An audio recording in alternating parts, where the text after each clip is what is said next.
Hello, everybody. It's Stephen and Walter here again for another episode of Chatty. It's episode 157 for September the 27th, 2024.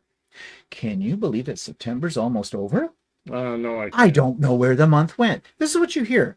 If you've ever watched the news on TV, other things, at the end of every month, they all sit there for 2 minutes and talk. I don't know where the month has gone. Where is the time gone? Oh my God, it's gone by so fast. How do you know? Who knows? It's going to be Christmas soon. Oh no, have to shop. Yeah, whatever. Okay, so let's take a look first of all at what I've been working on. Walter hasn't been working on anything. Well, yes, Well, I he have a has. shirt and I'll go, but I paused. Well, he has been working on something, and we'll see that at the end of today's episode a little bit. So stay tuned for it. But in the meantime, here's what I've been working on. Okay, so this is the quilt from Stephanie Stitches. It's the sew along, I can't get my cursor in the right spot. Okay, there we go. It's the Cozy Star quilt. I have it all done. It is all quilted, and on Tuesday this past week's edition of the Idiot Quilter, I explained the little tension problem I had. Although it's not serious, not serious enough to rip it out. Well, I wasn't going to do that anyways. And once I washed it, yes, I do wash my quilts after I have finished quilting them. We're hearing thumps upstairs. It's the robo. It's running itself into walls and things like that. Yeah. Actually, I thought it was a dump truck outside. No, that's the robo. Oh. He making our carpets cleaner and extending the house walls by knocking them. Anyways, as I said, it wasn't enough on the tension to get too upset about it. I mean, I'm very picky about this. I had thought about entering this quilt in a quilt show next spring at a local one. I don't think I will, because I am sure a judge would look at the back of this and go, oh, they had a problem. And by the sounds of things, the way these quilts are judged at this local little fair that happens every year, there's a whole bunch of picky old biddies in there with it. And I don't even know if I'm going to even take the time and the effort to enter anything into their little show, because I have a feeling the winners are already predetermined. Yeah, from what I've been reading. But anyways, that's a story for another day. I am happy for the most part with it. I think it looks really nice. And once I washed it, some of those little boo-boos just kind of disappeared, because, it got fluffier and things get drawn down into the quilt a little bit more. So it's okay. I would give this to somebody like that. That's how somebody who's not a quilter with it. And they would think it was lovely. What do you think? Yeah, it looks nice. It's a nice pattern. Yeah, and I think some of those individual blocks that Stephanie has created, I think some of them on their own would make a really nice quilt. In fact, I've isolated a couple of the blocks, and I'm really seriously thinking of using those as a design for a Quilts of Valor kind of thing, because I think it would look really cool for that. But anyways, we'll see. That's something down the road. Oops, too close, too soon. Okay, this is what I'm working on currently, getting ready for Thanksgiving. Canadian Thanksgiving falls, in another week and a half's time here. We're always earlier than American Thanksgiving. And I found this as Designs by Juju. It's an in thing. There's quite a few pieces to it, but I think it's kind of fun. And in fact, I've asked my sister and her family and that to come for Thanksgiving dinner. So my idea is I ordered a Thanksgiving fall-like tablecloth from Amazon. Hopefully it'll be decent enough and big enough. It should be big enough. I looked at the sizes of it, and I think it is. And with this in the middle of the table, and I'm going to make some napkins as well with it all. Just make it very festive in the whole bit. So I think it'll look nice on table when it gets it all together when it's done. Okay, so that's what I've been up to. Walter has been up to something, but we're going to come to that in a moment. Let me get the switches going. All right. So, someone requested this, and my first reaction was no.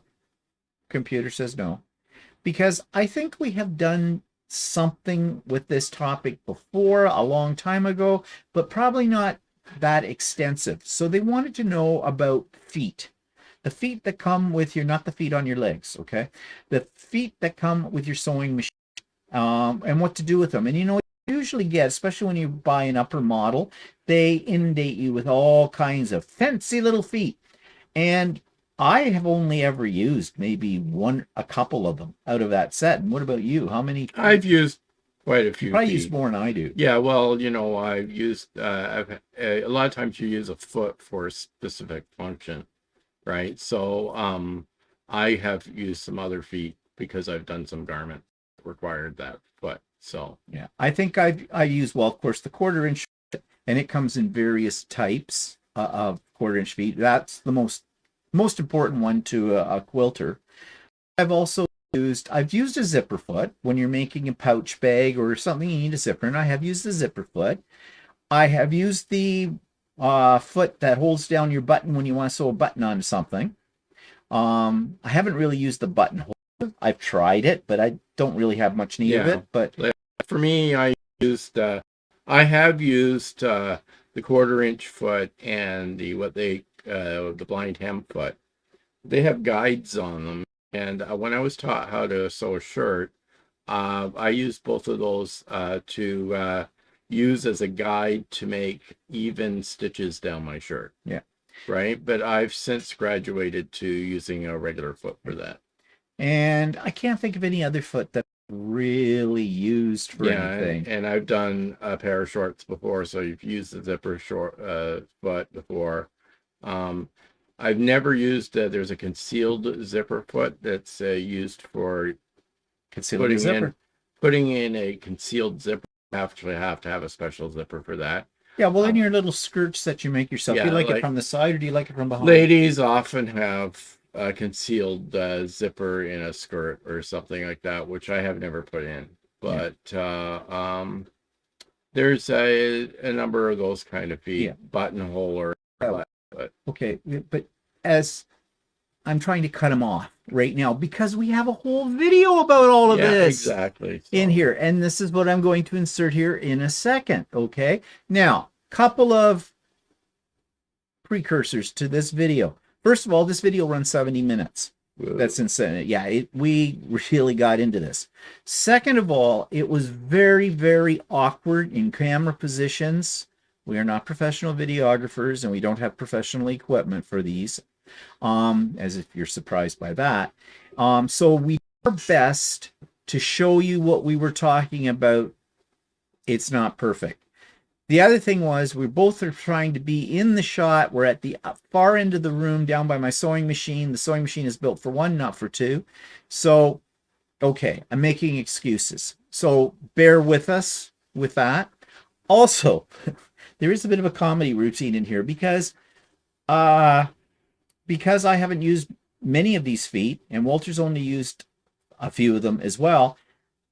Some of them we didn't have a clue as to exactly how you use them, and we were looking in the manual to figure it out. So we were learning as much from doing this video as I hope you will learn a lot from us doing it too. So as I said, it runs about 70 minutes in length, so get yourself a cup of coffee and settle in here for this. And after the video has finished playing, we're going to come back and just finish up with it and show you what we're planning next. So today we thought we would talk about the various feet that come with your sewing machine and what do they do. And I'm not going to pretend I'm an expert because there's very few of these feet that I actually use. So I'm going to have to consult my book because this is the box that came with my Janome Continental M7. And if you look inside, there's a lot of things in here. These are additional feet that I have bought over time. These are the principal feet. Pretty much most of these came with the machine. But how do I sort these out? Well, luckily, the manual lists all the various feet that came with my machine. So the first thing I'm going to do, and I'm going to do it off camera, is I'm going to organize my feet in this box with the diagrams here and place them in the same order as they have them. And then we'll go and explore what each one does. So I've taken all the feet out of the box and I've laid them out in the order that they appear here in the manual. So I'm going to just go quickly through what they call each one of these feet, and there's a couple that I'm going to eliminate because they have to do with the AccuFeed system, which is a unique system to the Janome sewing machine. So I'm not going to talk about those. I'm also going to eliminate some in the pile down in here that are free motion quilting. So these are all meant for, they're called darning feet, but they're also, or hopper feet. Those ones are for free motion quilting. We're not going to talk about those. The same with these three. They deal with free motion quilting, and of course the ruler foot. And these were all things that came with my particular model of the sewing machine because it is made for quilters, supposedly. So we're not going to talk about those today. We're going to focus more on these. Well, not this one. This one is the HP foot. It's a 1/4 inch foot, and it works with the HP template as well. And this actually, it's the one I use all the time for piecework because it's very accurate.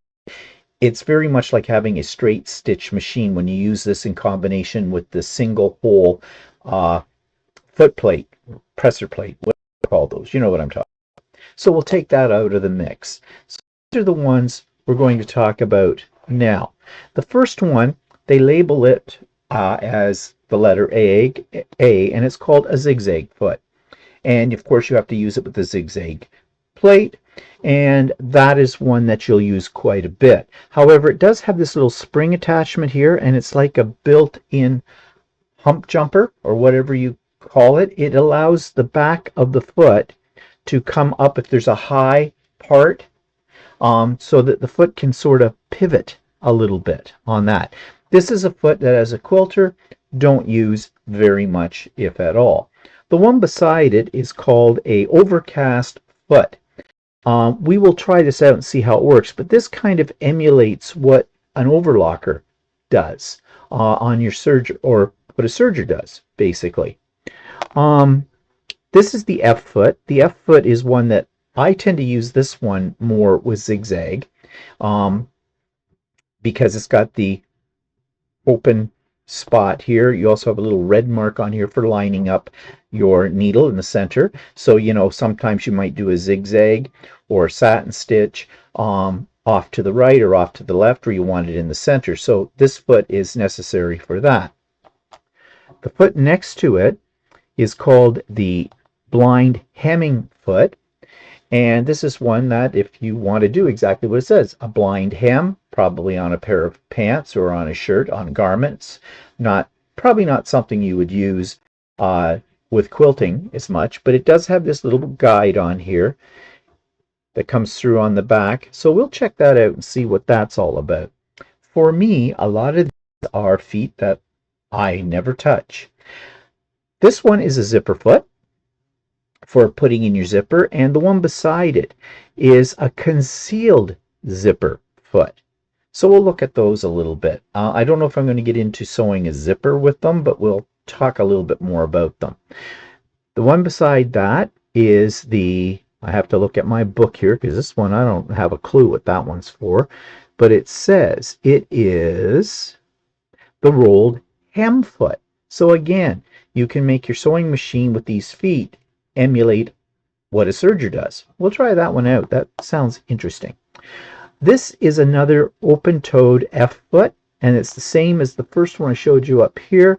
It's just, as you can see, has a completely open foot to it. Not really sure what you'd use that for, but maybe we'll find out.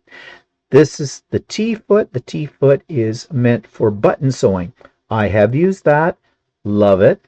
You can line up your buttonholes with this, and the machine just goes back and forth, back and forth, back and forth, sews your button on. I hate sewing buttons onto things when they come off. I'd rather buy a new shirt than hand sew. But with this, I can do it. I know. Is it that hard to sew on a button? Yes, it is, for me, when I have the technology that will do it for me.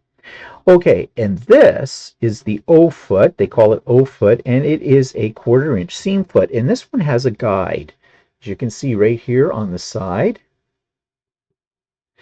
And the idea is you put the edge of your piece up against that, and you get a perfect 1/4 inch. Guess what? I used to use this all the time when I first got my sewing machines, I first got into quilting. I never use it now. I use the foot I showed you before, the HP foot, because it's much more accurate. And the reason this one isn't so accurate, and I didn't know this, but thanks to one of my subscribers some time ago, they told me that your fabric can push this little piece out of alignment when you get under the needle, and you can't see where your needle's going down in this case, and so you could be off a little bit. I mean, it's very rigid, but yeah, that can throw you out by as much as 1/8 of an inch. So that's why I don't use that particular foot. Or was it in my pile there? Okay, this foot is the, what is this foot? I lost myself in here. Oh, this is the, okay, I gotta find it. Bear with me for a second. I'm looking in the book. All right, what the heck is this foot? Oh, this is the QZ foot. And the QZ foot is a very variable zigzag open toe foot, which I have no idea what that means. And I don't know if we'll have any better idea by the end of this video, but we'll see. This is a foot that did not come. All of these feet I'm showing you here pretty much all came with the sewing machine. This one did not. It is the AP foot. It is for applique, and I use this all the time when I'm doing applique. You see, it has an opening. So you're usually having your machine set on a variable stitch, like a decorative stitch, and it'll go back and forth, so it needs the bigger opening. But it has markings on here, mine's a little dirty, so that you can line up your needle in exactly the spot you want it to fall on the edge of your applique. So that is a very good foot to have. I don't know why they don't include it with the machine. It wasn't that expensive to buy it, but I did buy one. If you're going to do applique on your machine, I highly recommend getting an applique foot. This, of course, is the adapter that allows you to snap on and snap off all of these various feet. Okay, so these are the ones 1, 2, 3, 4, 5, 6, 7, 8, 9, 10, 11, 12 feet that we're going to concentrate on, and to varying degrees, because, as I said, this is a bit of an experiment for me. I haven't used a lot of these feet before.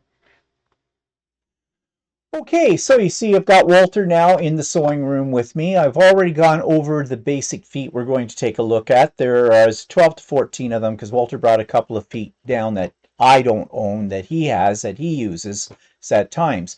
Now before we get started with this is a very awkward. Why are you looking off into the distance? Okay. Yeah, we're on camera. Like, All right. perk it All right, up. yeah. Perk it up. The camera is up there actually. If you look towards there, Yeah, okay. you'll see that. This is very tricky to do this, okay, with the technology that we have, and I've been screwing around with cameras for the last half hour or so trying to get this. So I apologize that we're not looking at you because the camera that's doing this is above our head.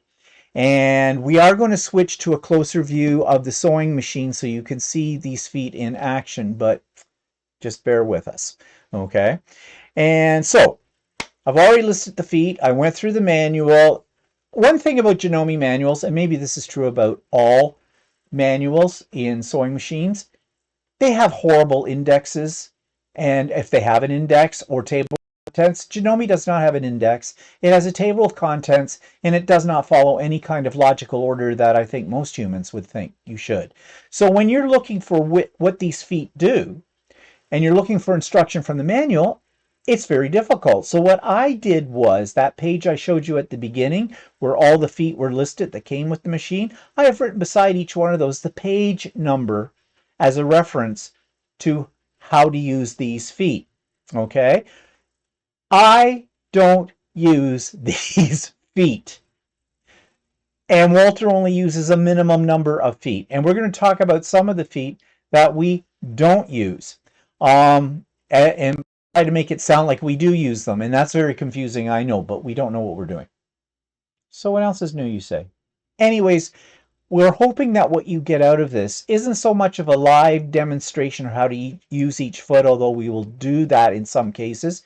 It's just to let you know what they are, what they have the potential to do. And then it's up to you to locate your feet and see if you can make them do what you want them to do, if you think there's something here of value. Okay, that's the caveat for that. All right, so basic feet. We have them all over the place. First foot we're going to talk about is the one Janome, and let me switch the camera so you can see what we're talking about. Okay, is this foot. This is the best way to show you the foot. Okay, right under here. There it is. Okay, this is, they call it the A foot, but you see this one, there's several features here. I'll use my stiletto. There's this wide opening. Okay, the foot plate we use for most of these feet is the zigzag plate. It's one that comes with your machine. You may have a single holder plate. That's the one I use most of the time because I use, as I told you at the beginning of all of this, I use a special single hole straight stitch like foot called the HP foot with an HP plate, which basically emulates a straight stitch machine. I usually use just the zigzag plate. Do you? Yeah. Okay. But for most of these feet, you'll want to use the zigzag plate. This one, you'll know when you need to use a zigzag plate because you're going to have a wide opening like this as opposed to a single hole. Sorry if that's a little blurry there. You also notice this foot, though, has a button on the side. The idea behind this button is if you've got a really thick edge on something you're sewing, let's say you have a rolled hem on something, you're doing denim, okay?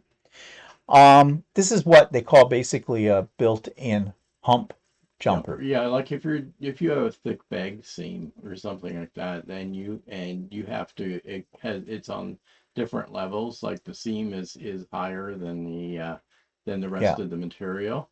You may have trouble sewing over top of that. So the idea of this is you put it on the machine, you get your fabric just underneath the needle, and then you put your needle down into the fabric, and then as you drop your presser foot, you push in this little black knob, and that makes the foot go horizontal to the thickness of the fabric, and it's in the right position. But as you move your way back to the thinner piece of the fabric, it clicks off and you carry on with regular sewing.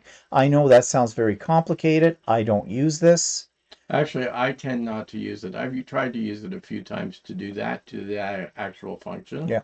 And I just get frustrated with it. So rather than switching feet to go to that, I'll just use what I call a hump jumper. And the hump jumper is just a piece of plastic, which this is a hump jumper. That's the one that Janome supplied, but you can buy other manufacturers have ones like they may have a ruler that you get, and that the reason there's two sides to that is one is for different thicknesses. If you have a really thick hump, the thicker one, and if you use the thinner one for a smaller hump, and you basically stick this behind your needle, and so it basically goes in like this. It goes behind the hump actually, and then that you're trying to sew over top of, and it forces your foot to stay level with the hump, and so it's easy for the machine to just carry on and go over the hump. And then when you get past that hump, you just pull this out. Yeah. And it carries on the way it would normally do it. This is supposed to do a similar thing, but this is easier. This one's easier to use. Well, the other thing is with the actual piece of plastic or whatever, is that you can just keep your regular foot on and you don't have to switch feet. Yeah, so there's an advantage. I'm not going to illustrate how this is used because I've tried it earlier today and I have a little problem with it. Because I didn't have anything that I could show it on. I was trying to take rolled up for it. So this is called the A foot on a Janome machine. Get my hand out of the way. An A foot. And is that your hump jumper? Yeah. Okay. Keep it separate from my stuff. And they don't give it really a specific name. They just call it the zigzag foot, which basically you could just use it as a zigzag foot as well. You don't need to use that knob. It won't be in your way if you're using it as a zigzag foot. So, like, I mean, if you happen to be using that foot anyway, then that is a nice feature to have. So yeah. And it's pretty standard. I think it comes with most machines. All right. Next one, let's talk a little bit about zigzagging. 2 feet here. These are the F feet. They are called on a Janome. One is the F2, isn't it? One is F2, one is F1. This one is F2. You'll notice the difference between the two of them.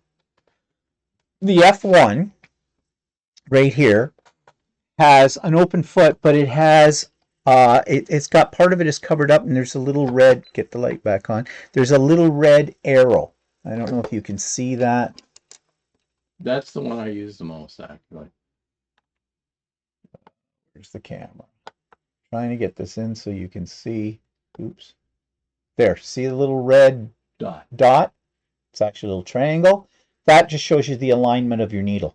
Yeah, it will show you the red dot when your needle's in the middle position or the standard position. Then that your needle lines up with that red dot. This one just, you don't have any barriers. So if you're in playing with your zigzag, the width of your stitch and all that kind of stuff, this gives you all this room to work with, and you can very clearly see your needle in there. No guides. You would do your own guiding system. So that's the F2. So they do the same thing, but I do actually sew with it the most. What, the F2? The F. Yeah, the F, not the F2. Oh, you do the F. The F has the dot in the middle, yeah. Right?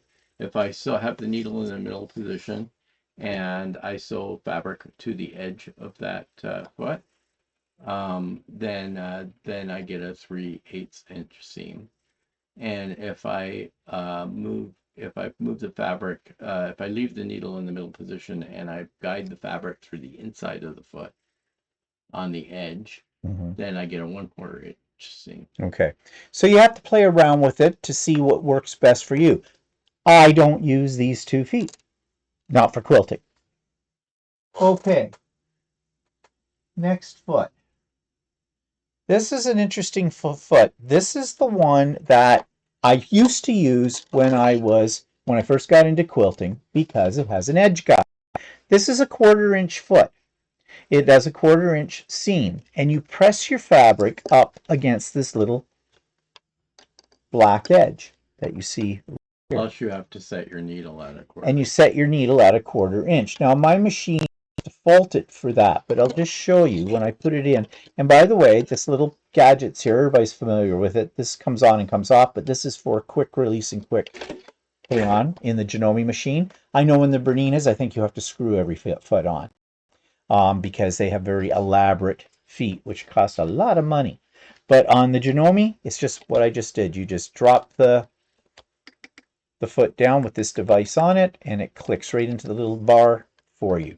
Now, my machine is automatically set up for a 1/4 inch. Well, no, it's not, because I have to hit the right button. Did that move? For some reason, I haven't used this foot in a long time. I might be lying to you about where my foot goes on here. So let me take a couple of scrap pieces of fabric here, and let's just see what I get. Or you have your needle at the 1/4. I don't think I do. If you don't have it at the 1/4 inch and you leave it in the middle, you'll get a 3/8 inch seam. Yeah. What do I have to do to get the 1/4 inch? There should be a 1/4. I should be, well, okay, if I do this, well, this might be, just a second. No, that looks too far. You get a 3/8. I think that's a 3-inch, right? Yeah. 3/8. Yeah, I need to move my needle. Yeah, that's definitely not, oops. This is awkward. That is definitely not a 1/4 inch seam allowance. It's been so long since I've used this. I think I had set my machine up with I could save them. It should be a standard one that says 1/4. What, that says 1/4 on it? Yeah, because I have it on my machine. And I didn't set it up. That's buttonholes. Okay, bear with us. Here we go. There's the 1/4. There it is. Yep, it's been a while. Okay, so I'll just put it on this side. And my needle moved over in this direction, and I've got the edge of my fabric against that guide. And the theory is you will have a perfect 1/4 inch seam allowance with that. Doesn't look too, let's put it here. I'm looking at this one right here. And if I take my little gauge, we can check it to see how accurate that was. Let me just get this down here. Okay, so I'm trying to do this so you can see what I'm doing. And put it there.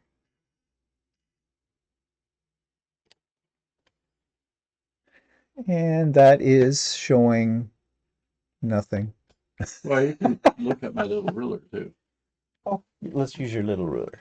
Okay, yeah, there's a 1/4 inch seam allowance on that edge of that. Okay, this is so awkward. I'm sorry, people. I need a director.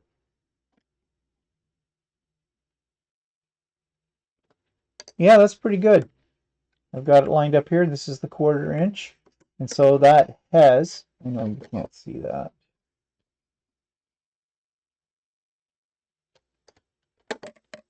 There we go. Put that edge right up there. And it's on a 1/4. So that's a 1/4 inch. However, I don't use this foot anymore because I thought I was sewing accurate 1/4 inch seam allowance. I wasn't, because this is rigid. It doesn't bend. But when you push it underneath here, your fabric sometimes goes just a little wonky by an 1/18 of an inch or so, and you can't see that it's doing that. And then when it doesn't really start to show up until you start putting multiple pieces together, and then they're out. And someone told me about that.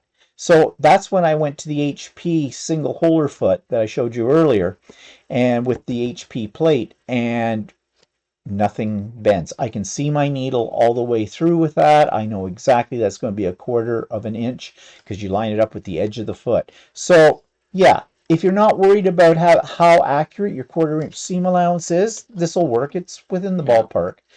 Yeah, like when I first started sewing shirts and that, and I got my instruction from the guy that was teaching me how to do the shirts. He ended up he used this foot a lot to make sure that, or help him get straight lines up and down on the outside of your shirt. So like you could get, it would help you get a 1/4 inch lines around your shirt, because a lot of the top stitching that you do on a shirt is a 1/4 of an inch. And also a lot of the other stitching for your seams are usually 3/8 of an inch, and if your needle's in the middle position, it'll give you a 3/8 of an inch. And for shirt sewing, if you're off a tiny little bit, That's what I was going it to say. doesn't really matter that much. That's what I was going to say. For doing garment sewing, it's not going to be as much of a bother for the little bit of inaccuracies there. For quilting, though, it actually makes a great deal of difference. I have since started using the F foot instead. It doesn't have a guide on the side, but I know the areas on the F foot that will give me the similar results. And the thing is that what's nice about not having the guide on this side is if you have a little bit of thread hanging over the edge or something like that on your seam, then the guide doesn't cause it to push it over. Yeah. Okay, so let's move on to another foot. Okay, this little sucker right here. Where's my little sample? Here it is. Okay, this foot is called a Actually, why don't you go to the next foot with the guide on it, which is the G foot.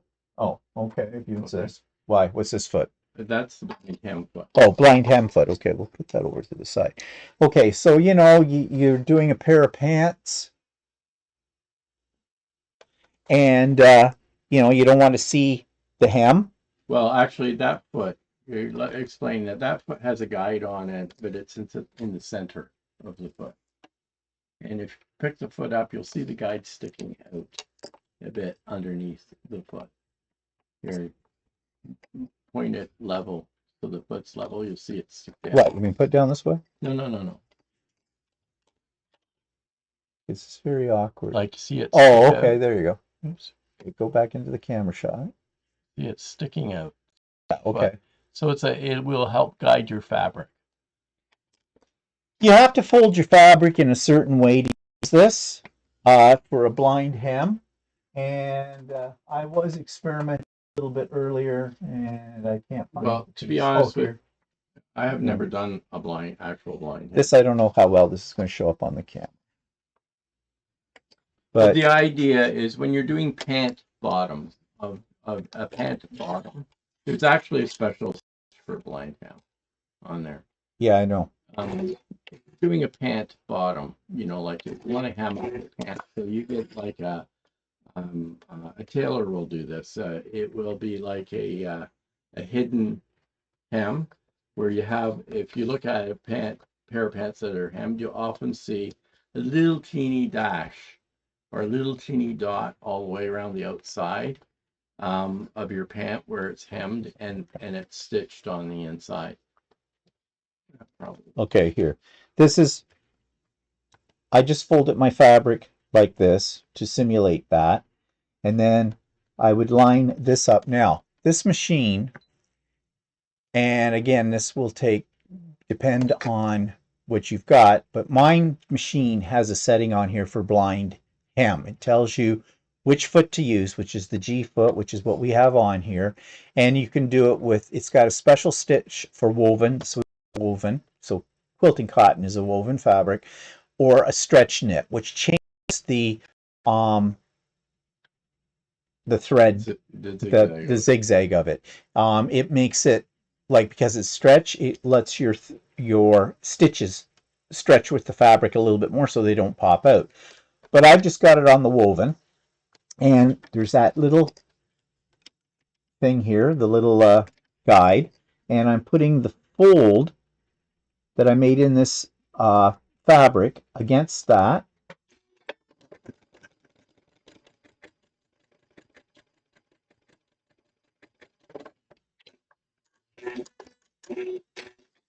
And that's what it looks like. And this would be the wrong side of your fabric.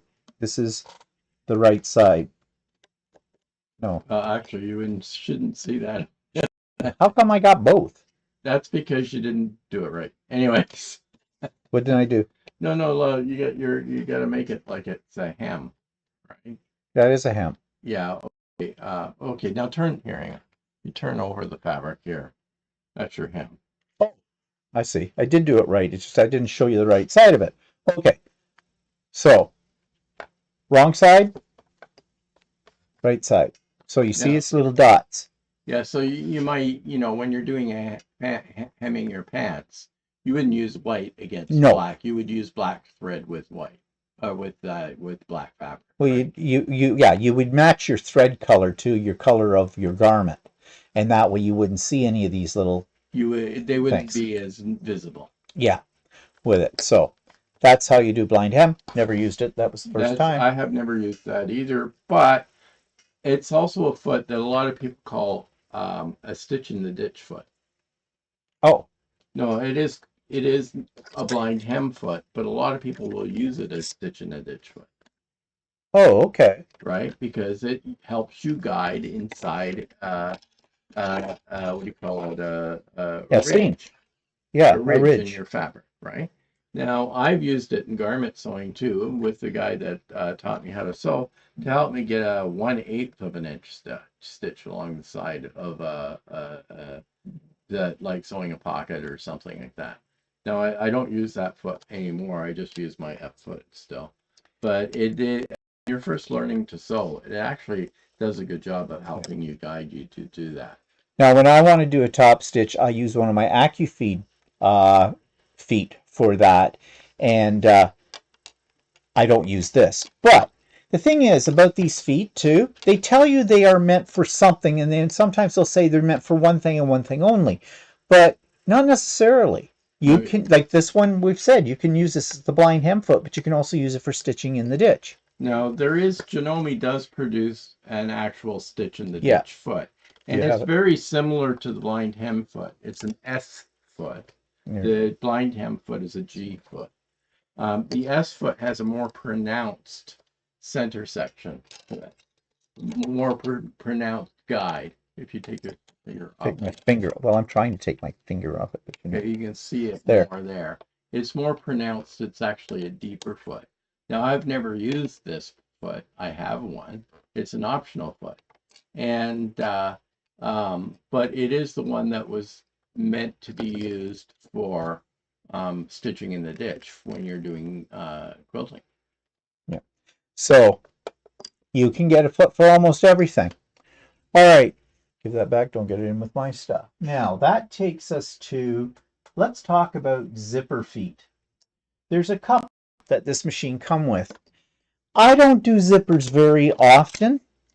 So this is the one that I have used before. It is the E foot and it is a zipper foot. And essentially what happens with a zipper foot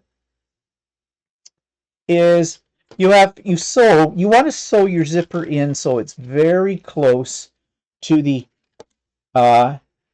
your stitch line is very close to your zipper without going over it. Now, if the zipper's metal, you'll break your needle. Even on some plastics, it could break. So when you put this foot on your machine, you just put it on the machine.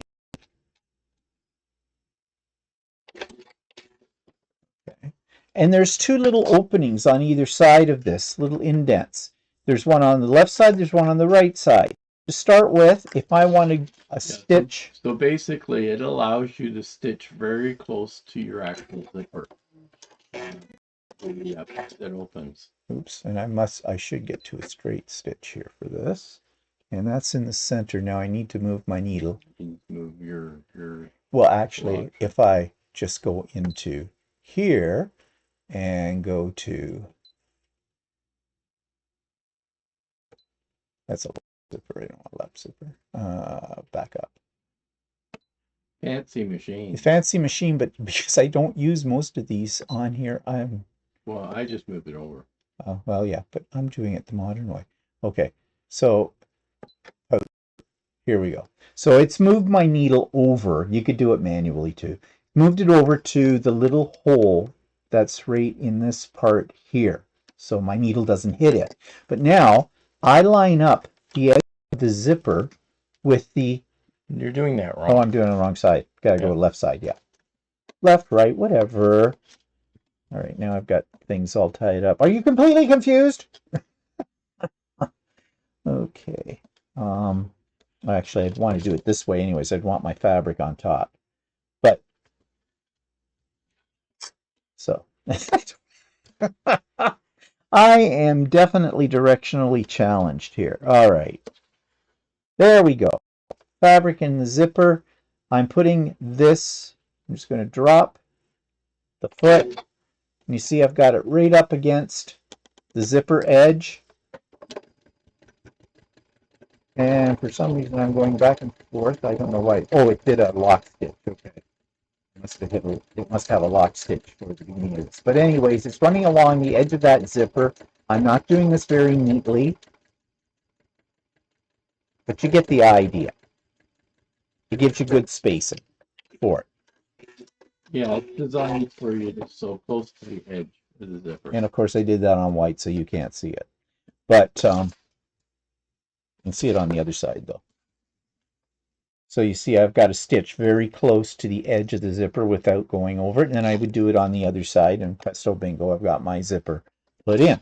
So that's a very neat device. Now, do you need a foot to do that? No, if you're a really accurate sewer, you could do it with just a regular foot.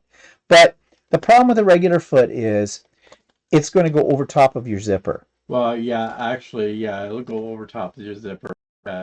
You can't use a regular foot to edge sew that closely. No. So it is beneficial to have a zipper foot. Yeah. Now there is another zipper foot, and I've never used it. And actually, I have one too, but I've never used it. Yeah, it's a concealed zipper foot. Yeah, so you know, for you ladies that have a skirt that has a zipper that looks like it's not there, right? Yeah. That's the foot you use to sew in a zipper so that it looks like it's not there. And it has a couple of grooves in the bottom, and this is where I think where the edge of your I I'm not don't. sure. I've been shown how to do it, and I did it once in a sample, but I can't remember how to And use I it. think you might need a special zipper.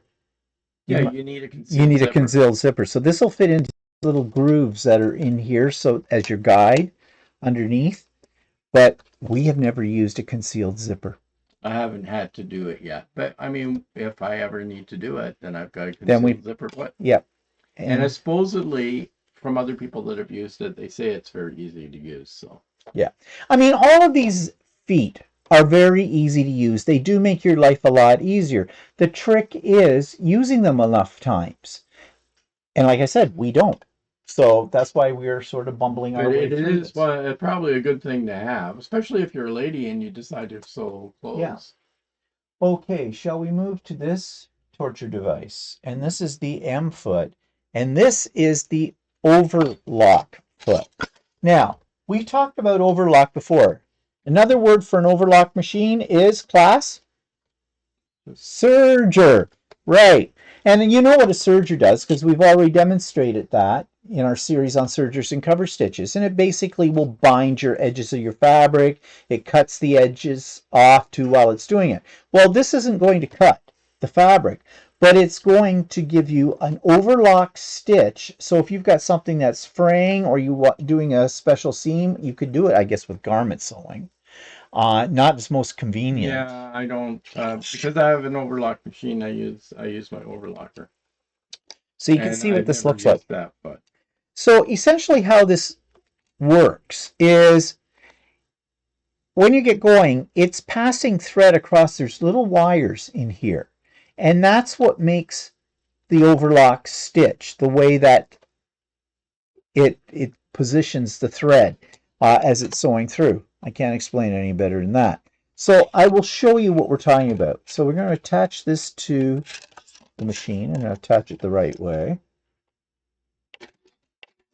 And we're going to take, is there a special stitch for that?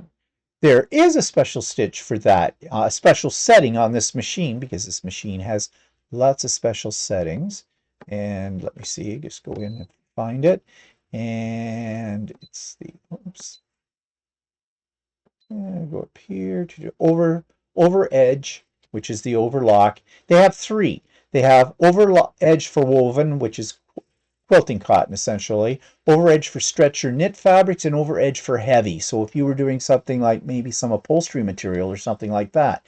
So we're just going to go into the standard one, and it gives you some other selections we're not going to get into on here. And you take your fabric, and do I have a piece of dark fabric? Show some. Do you have some? Okay. Just fold it. I'm just going to fold it. And okay, so I've got my folded. No, wait. Okay, let's pretend this is two pieces of fabric that I'm working with here, okay? So it's two raw edges against each other, right sides together. There's a guide right here on the foot. And that's what I'm going to put my fabric up against. Threads out of the way. Get it under the needle. And then sew.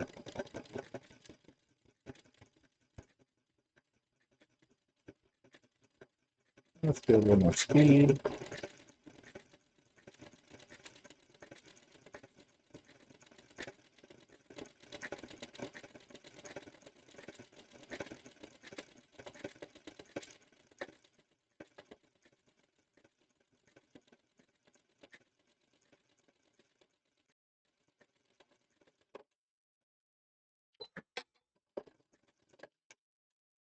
Okay.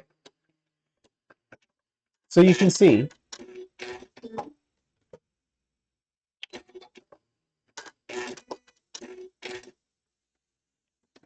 there. And so it gives you basically an overlock stitch. Now it's a single overlock thread because you only have one thread in the machine. It's not like a serger that will use 3 or 4 threads, but it does a similar thing. Can you think of any uses for this on a domestic? Probably on stretch material. Yeah, well, they have a setting for that. Yeah, and I guess it's basically tries to mimic an overlocker for people that don't have one. Now, here's another thing though you can do with this. Let's just fold this fabric over. Again, pretending it's two pieces of fabric, right sides together. I have just reduced the stitch width so that I can do a satin.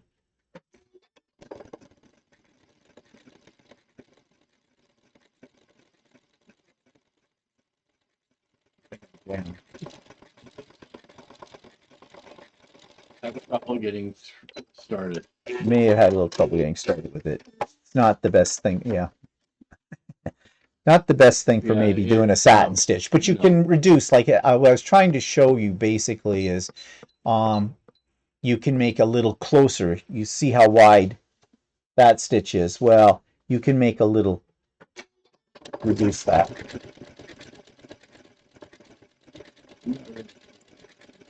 I don't know either. And I probably haven't got this set up right. I should probably, because I'm really going through 4 layers of fabric when I fold the wool. Just to show you what it looks like.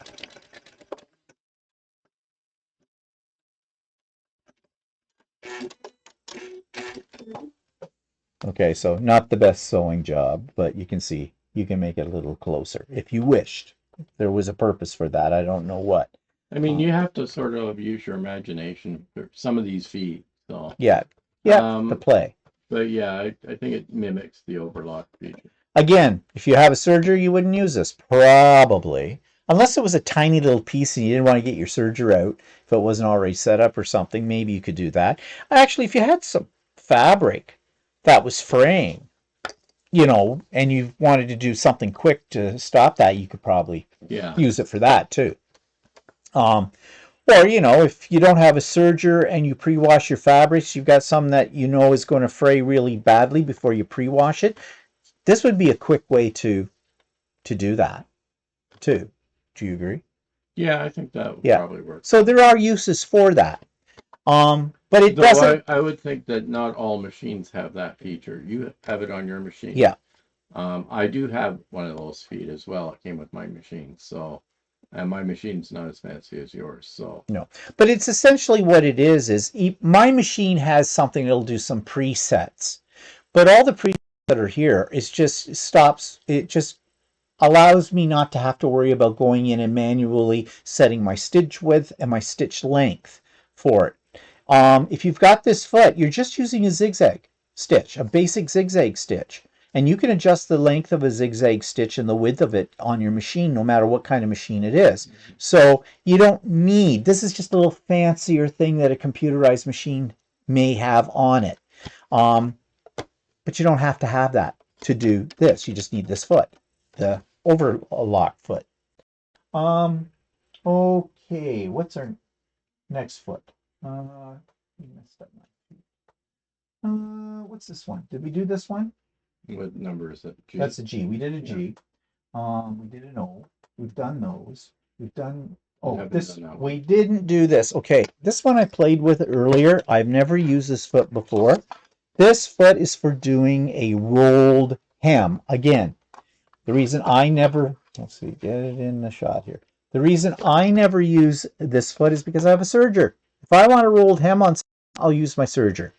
And to be honest, I think the serger does a much better job for a rolled hem. Now, I did earlier try it out, and this was my result right here. It's hard to tell. It's black, even though I put it on white, but there's a rolled hem right in here. The way you have to do this, and this is tricky. Ouch. And I just pricked myself on my needle. Okay, I'll be asleep for 100 years till my prince comes and wakes me up with a key. Okay. So this one, oops, so let me show you this one first of all. A little bit. Point out the features here. Okay. It's hard to see on that. But it is. There is a little, like almost like a curved piece of metal here, like a little funnel. Don't know if you can see that. It's right there in the center. I'm trying to get it so... I've read that it takes a bit of practice to use one. Yeah, I read the instructions. Anyways, there's a little funnel here, and the idea is you take fabric and you fold it twice over. Fold it once over, then over again, so your raw edge is buried underneath it. And you should have a fold that is about 1/8 of an inch in width, and you press it with your iron first. And they say to press just 2 inches down on the fabric. From there, it'll feed through and do the rest of it. So let's see if I can show you very quickly on something. Maybe here, I can do it on this. Scrap piece here. You have piece black? Okay. So let's take this black piece of fabric here, and I'm going to fold over this edge once and then twice, but I'm going to try to make it about, and this is the hard part, and this is why they want you to use, I'm not worried about that end of it. This is why they want, I don't know if you can see. It's very difficult, I know. I'm sorry. This is going to be very crude. Yeah, actually, it may not. Maybe you just need to talk about the foot, not really try. I'm going to show it. It's come out the way I want it to come out. But there. So I've got, let's pretend that I knew what I was doing, and that I have taken the first 2 inches of this fabric approximately. I have folded it over twice, so the raw edge is buried under this folded piece of fabric, and this is approximately 1/8 of an inch in width. I stick it under the foot, up against the edge of the foot, get it under there so where the needle will start. I'll turn this down a bit. And let's, oh, I'm in the wrong settings here. Let's go back to basic. I don't think you're using it right. I read the instructions. Okay, I think what it is it feeds What? it in and it rolls the. Yeah, it does, but you have to put the first 2 inches. You have to roll the first 2 inches yourself. Oh, okay. It says to get it started. Yeah.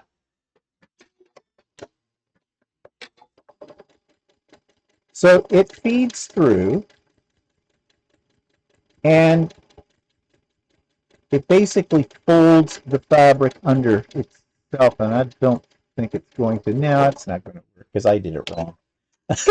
That's how it's supposed to work, though. It should have gone. Yeah, I've read that it does take some practice. Yeah, and I don't have practice. Let's just give it one more little shot, shall we? See what happens. Of course, I probably should have pressed this first, but Yeah, I think didn't. Let's just see. I'm trying to stay under. There's a little ledge here, but it's not much of a ledge under this needle or under this foot. And it's, okay. Anyways.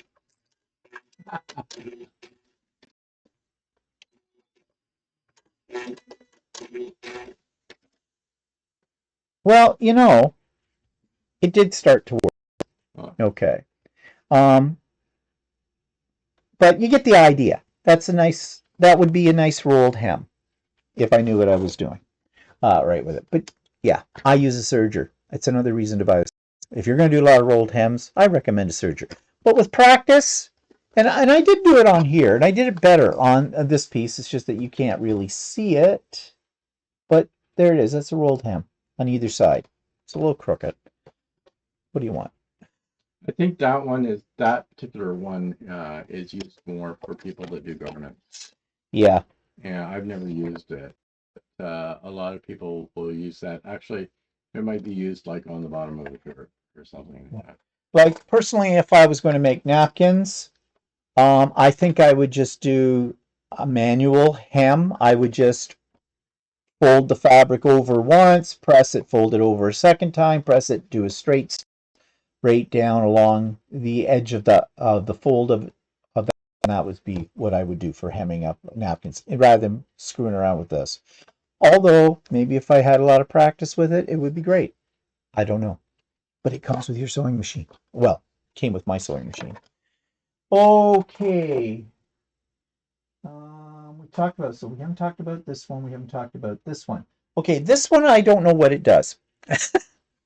It looks like a buttonhole. It looks like it, but it's not. It is called the QZ foot.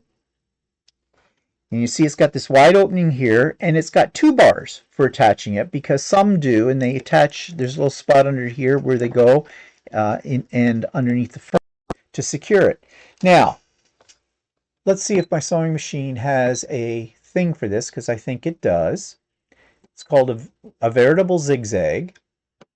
And I think they don't have it. I think you're supposed to use it with your knee bar. if you have a knee bar. And I'm not seeing anything here. Oh, there it is. Veritable zigzag. Okay. Ooh.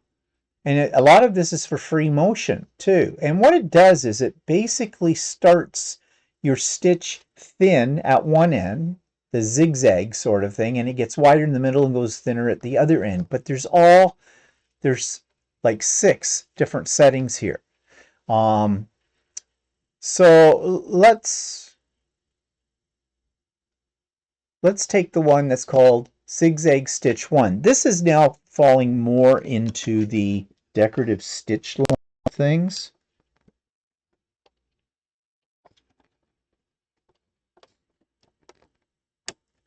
Okay, got that on. All right, let's see what happens.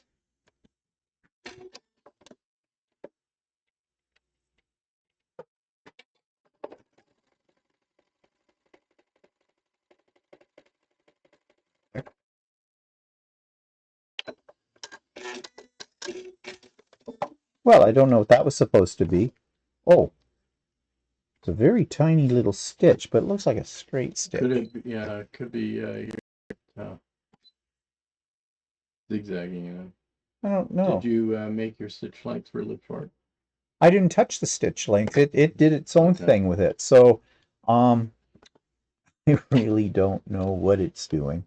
Here, Actually, you could fold your... Yeah, I was just going to fold my fabric over. Here, use the edge of that. I'm not sure where I'm supposed to line it up, but I don't know what the whole point of that is.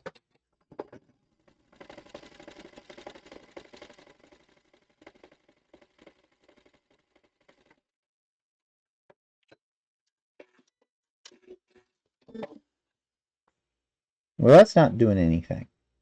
I said before that I think you're supposed to work it with the knee lift, and I don't know what. Let's see, let's free motion. I don't know what that's supposed to do. I don't know why it does that every time. Yeah, it almost... Actually, it's the wrong foot. Yeah.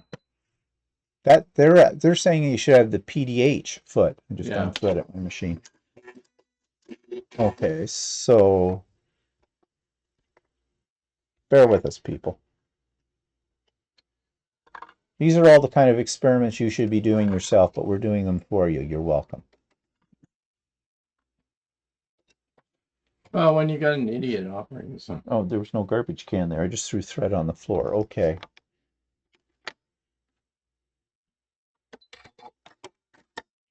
All right. Now it's becoming a challenge. So let's get out of this. Let's go back to home. That's a straight stitch. So Is there a setting for that what? That's what I was in. Well, I don't know. Maybe we should look in the manual. I did mark the page for this. It's on page 119. When in doubt, consult the manual. What's it say? That's applique. Veritable zigzag. Okay, this is what this says, people. It says this unique feature allows you to control zigzag width with the knee lifter. Aha! I knew it's supposed to have the knee lifter. I don't know where my knee lifter is. I never use it. Select, okay, different ones. Using the darning foot PDH for sewing quilting layers. Quilt the fabric with your hands. They're using the They're not using this foot. So this is a variable zigzag, but it's not. That's not it. Okay, this is one that comes with this manual. Let us go back to the page, and it says the QZ foot. 22. That's the QZ foot right there. That's what I have. Veritable zigzag open toe foot. Why do you call it variable? It's variable. That's why I said a veritable. Variable. Whatever. Anyways, we don't know what it does. Okay, so never mind. I think you have it says you're supposed to have the knee lift too. So Yeah. I think the whole idea of it is that you can adjust on the fly using the knee lift or whatever somehow the how wide the stitch is. That's what they show in the diagram. So it starts out skinny at one end, and then you want it to fatten out in the middle and skinny again at the other end, I guess. Yeah. So. I don't know when you'd And use you that. don't have the knee lift in, so. I don't have the knee lift in, so never mind. All right, which one have I? Okay, this one I need a button for to show you how this works. But this is the T foot on the Janome, and let me switch the camera so you. And you see, this is for sewing buttons. I absolutely love this. Now, this does not make a buttonhole. There is a button holder gadget, but we've shown you how to use that in a previous video. But this is how you sew a button on. So what I need is basically a button. So you put this on here. And bring a button down. I should have a button here somewhere. Wait, I do have a Do you have a button? I think it is. Well, give me the button. We're finding a button, people. Walter's trying to get his button out. Okay. It's a small button. So it's a very small button. Now what Actually, you may have trouble. But yeah, maybe why don't you just be quiet while I'm doing this, okay? Let me be the idiot. Thank you very much. Then you can cut me up all you want because you will. Okay, so I'm going to go into the button feature, and there's one that's for sewing a button. And now this one only does a button, a 2-hole button.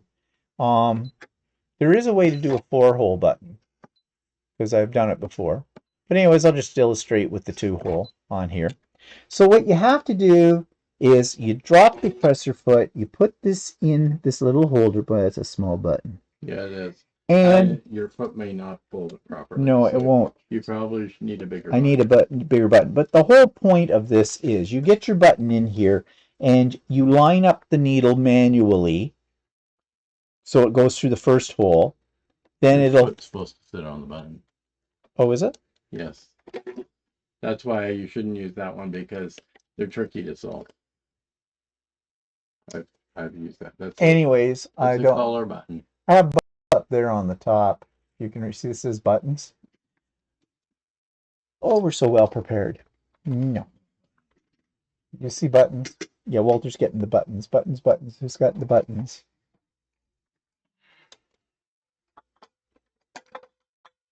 Button jar. Okay, let's get a decent sized button. There's a nice big button. Okay. So, Walter. Oh, I guess that would help, wouldn't it? Let's sew it. You also have to drop your feed dogs. Do I? Yes. They may have already been dropped. They may already dropped. They've already dropped. So, you got the foot on. As you, oops, you can't see anything. There we go. Got a piece of fabric, got my big button here. So I'm pushing it up close to where the needle is. I'm going to drop the foot. That holds it down. I'm just manually bringing down my foot, and then it goes over to the other side and drops it in. Now, buttons have kind of a standard, most buttons have a standard hole width, so this machine knows that. Yeah, most buttons have, almost all buttons anyway. No matter how big how big around the button is, the width of the holes are standard. So once you've lined it up, you can shift your needle over a little bit if you need to, but once you've got it in the right position, then I'm just going to turn down the speed on my machine. Away it goes. And it's automatic. And if it finishes, it will tie off the thread. And there you go. And then you just go down to the next one. I don't usually cut it when I do 4 holes. Oh, you don't? Okay. Walter doesn't cut it when he does 4 holes. Again, I don't sew a lot of buttons, but if I need this to sew a button on a shirt because I'm not a hand sewer, I will use it. Okay, so drop your foot down again. See if you got your alignment right. I do not. Move this over a bit. Check to make sure your first hole's in there. Yeah, that's what I'm doing. Yep. Yeah.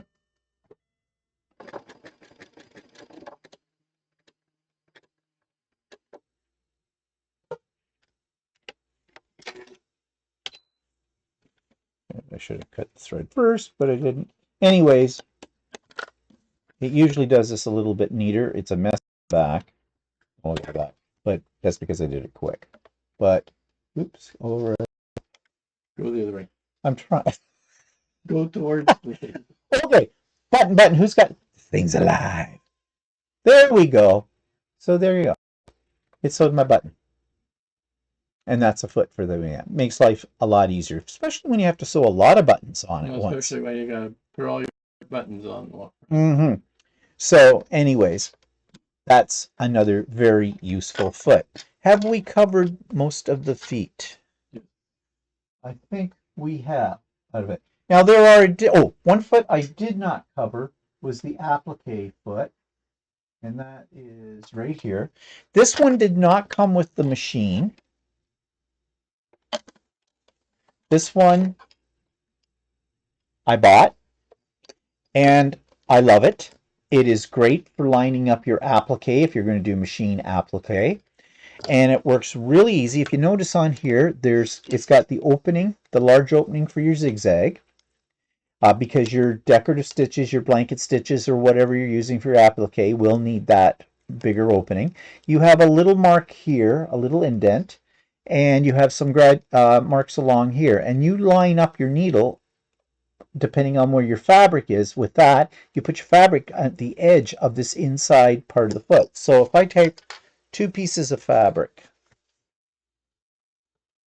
and I want to, let's see, I'll leave that one there, and let's say I want to applique a pair of scissors. Scissors would be good. Scissors. My lovely little applique piece here. So put my foot on. This one has a double bar, so I got to hook it under that and then just zip it up. And then I'm going to applique on this piece of batik, this little square. Just lay it there. And what I do is, I do have a setting for applique here. I don't have to use that, but I am choosing to use that right now, if I can find it.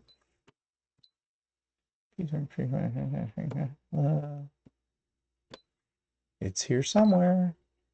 Where is my...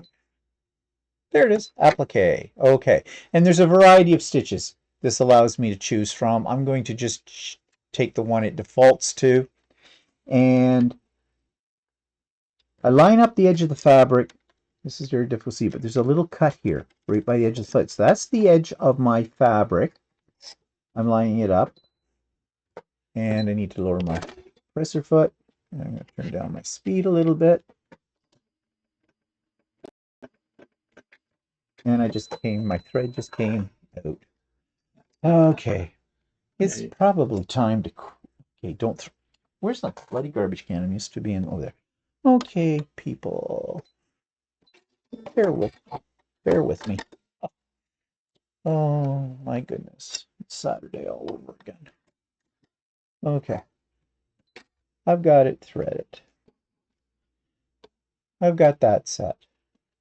Let's give it another shot, shall we? I'm lining up the edge of my fabric, top piece of fabric, which is my applique piece with this little groove that's here, which you can't see very well, but it is there, trust me. And we're sewing. And I blew it as far as where I should have lined it up. You might want to try a test piece before you do this. I should have moved that in a little bit closer here. No, that's not what I want to do. Go the other way. Go on this side of the foot. Okay, that would help.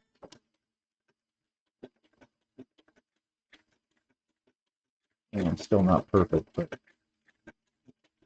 I always put in a test piece before I do this to make sure I have my alignment correct. But essentially what it's doing is a blanket stitch right now, and Ideally, you want the edge of your blanket stitch to be on the edge of that top fabric. Well, that is actually a good practice to do. Anything that you do with sewing is do a practice. Do a practice piece first, especially when you're using feet you're not familiar with. Like, I'm really doing a bad job of this, people. Do you not use that foot? I do use this foot, but I usually do a practice piece. Also, I just realized now I don't have any stabilizer under this, and stabilizer does help, but you get the idea. And there's different stitches you can use to do this kind of thing.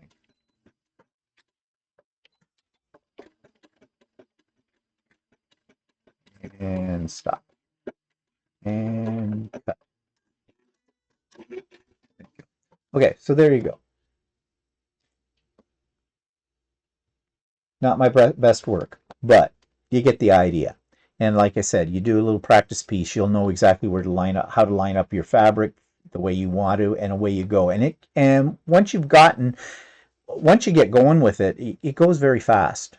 You can speed it up a little bit if you want speed too. So, but that is a really good foot to have, because before I had that, I was trying to do my applique freehand. Like, basically, I set up a blanket stitch and I was just pushing it under the needle, and that wasn't so good. Yeah, this is much better. Oh, you'll find with each manufacturer and machine, they often offer, like, you get a lot of you may get a lot of feet with your machine. Some of the low models of feet machines won't necessarily come with all the fancy feet, but your machines can still use the feet. It's just that to keep the price down of some of these machines, the manufacturers don't always include all the feet. There are optional feet that you can get that your machine doesn't come with that are for specialty purposes. So if you go see your dealer and you're looking for a specific type of foot or something like that, or a specific type of foot to do a certain function, your dealer may be able to guide you to getting the proper foot for what you need it for. Okay, so that's our version of feet. This was a request. We've done it. I hope we didn't confuse you too much, because we're pretty confused now. But I guess the bottom line is this. You now have a taste of what different feet will do. And you can use your imagination and your talents to make those feet do what you want to do in the most efficient way. You might want to check all the feet that came with your sewing machine and read your manual and see what they do. You probably will never use all of the feet at all, unless you are somebody that, I don't know who would be using all those feet. Well, if you're somebody that works on a variety of different projects, like Yeah. Not just quilting or not just shirt sewing, you make a bunch of different kinds of projects. Different projects. You may need that. And that's why they sell these machines, is because they sell these sewing machines in a way that it is meant to sew any project. And they may include all these fancy feet and fancy features on the machine as well. But, up to you if you use them or not. I've heard some people say, well, I don't need all of those decorative stitches. And they're probably right. And you're probably right in the vast majority of cases, but I've used them for putting them on projects and stuff like that. And what is nice about it is you've got a variety of decorative stitches to choose from. Yeah. So, whereas in my case, I don't use I hardly ever use any of the decorative stitches, because I'm a quilter. Now, that's not to say you couldn't. I know there are people who use decorative stitches for binding and stuff like that. I have yet to try that. Maybe down the road I might do that on a small project just to get a feel for it and see how that works out. But, the potential is there for you to use them. You'll have to learn how to use them. Your manual is your best guide for that. Go to YouTube, look for videos about this kind of stuff, and away you go. We've given you a taste of what we know, or what little we know. But anyways, okay, so that's enough about feet right now. We now return to our previously scheduled programming. Okay, so are you tired out? Probably should be. Probably had a couple of cups of coffee through all that. Hope you found some of that information at least useful. And again, we're not professionals when it comes to doing this stuff, but it was requested. So, we take the challenge up. Okay, now, just before we talk about what's coming up next very soon, we do have a few comments from the past week. One of our viewers, Kathy, wrote, "Glad to have your info on threads and needles. I've been a sewer for 50 years and it is still confusing at times. I'm with you, Stephen, about fiddling with tension at your own risk. And best to leave the old thread in the jar. You can use it for basting." So we talked about, how on the thread episode, how you can check to see if your thread is still viable, by pulling on it. And lots of people inherit big jars of thread from grandma when they're cleaning out her house after she's passed away. And, I get it. You don't want to throw it out because, it does represent a certain amount of expense for one thing, but also maybe it has memories for you about your grandmother or your mother or father or somebody like that. But I agree with what Kathy says. Just leave it in the jar, make it a pretty decoration, kind of a thing. Don't try using it. Basically, how do I put it nicely? Don't be so bloody cheap. Well, buy some thread. It's not that expensive. Get good stuff. Another person she wrote a fairly lengthy comment, but there's some good stuff in here. And this comes from Carol. She says, "Before I learned about Aurifil, I used Mettler and Gutermann because that's what my local quilt shop sold. I mail order Aurifil now. My Mettler silk finished cotton spools label the weight as," and she's got number as in NO in quotation marks. "For example, my spool says number 50. My cotton Gutermann's weight is labeled as CNE 50 on the plastic of the spool. Coates & Clark all-purpose thread, which I buy to repair garments, is 100% polyester. I just got out a spool of my mother's quilting thread to repair some broken quilting stitches on a quilt she made for one of my sons when he was young. She had hand quilted with Coates & Clark size 50 machine and hand sewing mercerized cotton thread because that's what she could buy at her local Joann. Years ago, I brought a partial spool of her thread home from a visit with her in case I ever needed to make a repair. That time has arrived. When I first started doing decorative stitches on my Bernina with sulky embroidery thread, I had a terrible time with the thread shredding. I didn't learn until later that I needed to use an embroidery type needle. The eye and shaft of an embroidery needle are made to reduce friction." Okay, there's a lot going on in this comment. She is talking about that one.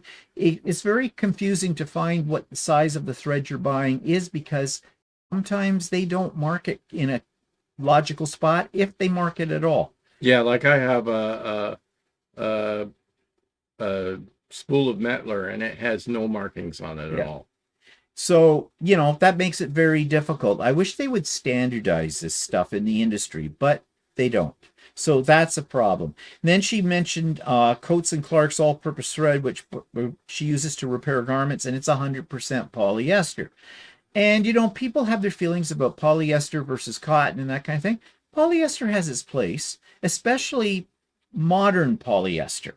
And I think a lot of people, and we said that on that video too, I think a lot of people think of polyester from back in, in the 80s and that polyester, I remember, if you had pants that were hemmed with polyester and then a stitch came out, then the whole hem dropped. Yeah, I think that was more like a filament that you had. Yeah, well, probably was, but still polyester. Yeah, and the polyester varies depending on what kind of thread you have. Like polyester embroidery thread is different than polyester sewing thread. Yeah. Polyester sewing thread looks very much and feels very much like cotton. Yeah, because they wrap it in cotton. Yeah. So that's why, and we talked about that last week. She also mentions that she brought home a partial spool of thread from mother's place in case she needed to do a repair on, a quilt. I can see the point in doing that, but I don't know if that's important. If you can match the color with a more modern thread to do a repair, then why not? Now, I don't know what people who collect vintage quilts, like really old quilts, like Civil War variety, Depression variety, and that kind of thing, they might actually, being conservators, they might actually try to buy a thread or get a thread that's actually from that time period if they can, or something like that. I don't know. But then again, will it stand up? Has it, like we've already said, thread rots. So there you go. And then she said she had trouble with sulky embroidery thread in her Bernina. And I mentioned the fact that my machine doesn't really like sulky either. But she said then she didn't realize that if she used an embroidery type needle, Yeah, it well, worked. it also may be that you need a needle with a larger Hole. hole, because sulky thread is actually uh, it is actually a 30 weight thread, which is thicker Yeah. than a 50 weight thread. So you may need a if you're using an 80-12 needle for 50 weight, you may need a 100 slash, I can't remember what the other one is, A or 90 90 slash, a 9014. no, 9014, yeah, The 94, yeah, okay, I got, yeah, the 90, higher the number, yeah, the yeah. bigger the hole. You may need 9014 on a sulky than you do in a if you're using a smaller needle on regular thread. Yeah. But I think the important here is try a different needle, try a different type of needle. If you're having trouble like that. I haven't gone back to try my sulky doing that yet, but I should do that, because instead of just saying, okay, I can't use it. Because I have used it on my sewing machine with no problem. So Yeah, of course you have. and both in the I've used it both in the top thread and the bottom. Yeah. Good for you. Good for you. Good. I have a shirt that, not this one, but I have a shirt that is completely sewn with sulky. Well, good for you. Yeah. Well, or like a good old Southern expression. Well, ain't that nice? And bless your heart. Yeah, go ahead. Yeah. Okay. Whatever. Now this one's different from thread. This one's about rulers. When we talked about rulers, and Barb says, in regard to numbers on rulers, to avoid flipping and turning around the ruler to find your starting point, I use a small round sticker. They come in sheets from Avery, and place one on my ruler on the lower right hand side. That way, I always know at a quick glance where my starting point is. And actually, that's a simple idea, but actually a very good idea, because I don't know how many times I grab a ruler and I'm going to put it down and I'm about to cut and then I realize, wait, that's not right. That line really isn't at the 1 inch mark. That's at 1.5, because I've got the ruler flipped over. So yeah, that's a good idea. And then I'm not sure how to say this person's name. I think it's Amretta. My thread stored in sunlight doesn't last as long. Here in California, thread doesn't last as long as in other places now that we have 9 months of summer. Yeah, she says. Okay, sunlight. I don't think we talked about sunlight, but sunlight is don't put your thread in a windowsill if it's a lot of bright sunlight, because UV rays will cause thread to deteriorate. I don't know if it has more of an effect on a cotton thread as opposed to a polyester, or vice versa, but it can. I've heard other people talk about that too, that sunlight is not good for your threads, which brings up the whole point of, well, then if you use this thread in a quilt or garment and they are exposed to light, will that not cause it to deteriorate more? And actually, yes, it will, but it'll also deteriorate fabric. So they always tell you, when it comes to storing quilts, for example, when you fold them, you should keep them in a cool, dry, dark place. If they're going to be stored for like a long, long time, kind of a thing. And every now and then take them out and refold them in different way, so you're not getting permanent creases in the quilt, and and let them out a little bit. So I imagine the same with thread. You got to just keep it out of. Well, store them in the dungeon. So store them, yes, store them in your fridge, in the back of the fridge. I don't know, in your ice box. No, whatever. I think the whole point is that fabric and thread is subject, like so many things are, to UV radiation. So, okay, so I told you that Walter has been working on something, and this is in preparation for the big moment when Walter's going to teach me how to make a shirt. this will be done in parts. The first part will be to cut out the pieces. But Walter is showing you here in this picture, and here's a little bit more of a close-up. Yeah, gotta love the look on his face. Like, oh, that's a shirt pattern. Yeah, and it's a PDF pattern. You can buy these online and for shirts or for other various parts of clothes and other types of clothes. And it comes in a file, and the file you can print on a standard printer at actual size. You have to make sure you use actual size, because on the top, number 1, it has a guide on there that gives you the size of the pattern. Okay. And there's a little square there. The one's in 5 centimeter square and the other one's a 2-inch square. And you measure that with your ruler to make sure you're printing out the correct size, right? So make sure your printer is set to actual size, right? And then the other thing is that basically there's 22 pages that it prints out, and you have to stick them all together. Now, there is a pattern. Usually these patterns come with a couple of different files. One is a print at home pattern, which is the one that I've done, and I've stuck them all together. Or you can have another type of pattern, which is a copy store pattern. And what you can do is you can take that file to like a Staples or a print store and pay the money, and they'll print you off a big sheet that is one sheet that you didn't have to stick together. But that costs money, and you have to there's usually a time as to when you make it. So, you know, I mean, this one still costs you money because it costs you printer ink, and it costs you paper, and it costs you a couple of rolls of Scotch tape to stick them all together, and your time. and I'm going to ask the obvious question here. Why is 21 not next to 20? Because there's a space. Yes, there is, but that's the way the shirt pattern was designed. Oh, Because, I see. There's a part of I see. That's a whole panel there. Yeah, that like shows 8, that's 9, 15, 16, the back 20. panel of the shirt, Okay. and that's why it's printed Okay. that way. Well, that's interesting. So this And, is I okay. think- Don't tell them everything, because why not just do the whole video Okay. now?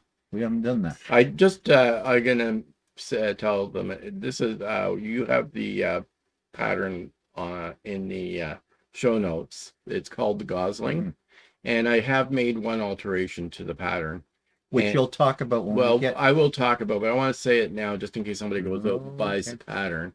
Is that if the top of the front panel I've drawn is angled at the top, I've drawn a straight line across it so that it Up here, if you can see my pointer. that's your shoulder hem.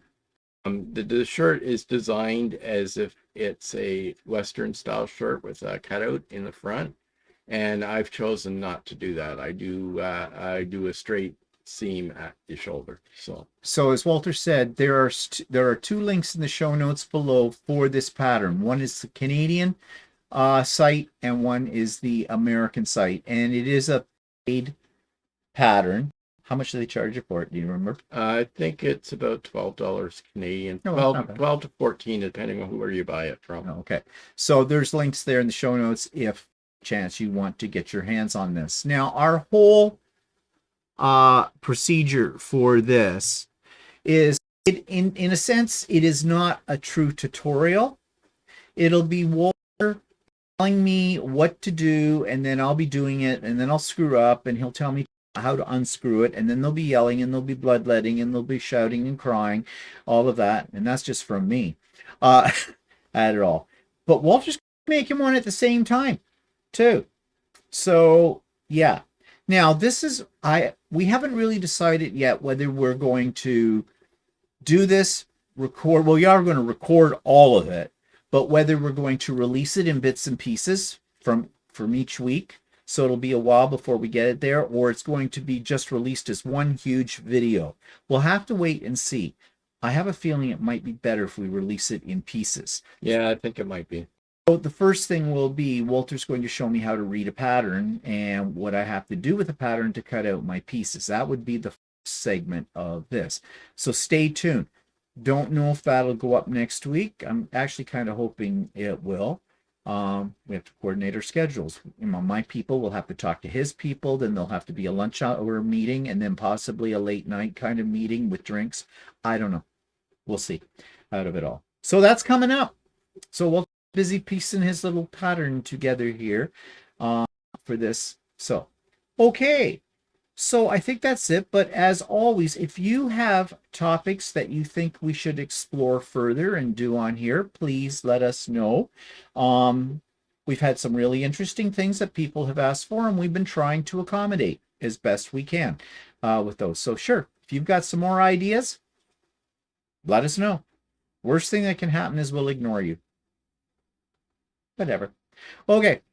I think that's it. Any final parting words of wisdom from you? Nope. Good. All right. So we're going. Say goodbye, Walter. Goodbye.